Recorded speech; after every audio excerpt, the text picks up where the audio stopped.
এতক্ষণ কেবল দূর থেকেই বরফ দেখে যাচ্ছিলাম। দিন শেষে ছুঁয়ে দেখার সুযোগ হলো। টানেল দিয়ে চলে গেলাম আলেজ গ্লেশিয়ারে, স্নো ফান পার্কে। There's a bar here. Glacier bar. Tunnel থেকে মাথা বের করতেই চোখ ধাঁধিয়ে গেল, এত উজ্জ্বল সাদা। ভাগ্যিস সানগ্লাস পরে এসেছিলাম। দেখলাম মানুষজন উন্মত্ত হয়ে বরফ নিয়ে খেলছে।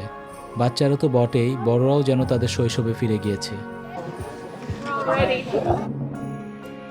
Ski, snowboard, tube, zip line, hiking, এমন অনেক ধরনের বিনোদনের ব্যবস্থা। রথি আর ইমারা জিপ লাইনের টিকিট কাটলো। আমি আর জিদান নিচের থেকে ওদের চিয়ার্স করতে লাগলাম। আমরা ভেবেছি ইমারা হয়তো ভয় পাবে। Imara. Hi. আমাদের ভুল প্রমাণ করে ও হাসতে হাসতে জিপ লাইন ধরে বহু দূরে আলেজ গ্লেশিয়ারের ওপর ল্যান্ড করলো। আমরা বললাম ইমারার জন্মদিনে ইউরোপ ঘুরতে আসাটা সার্থক হলো।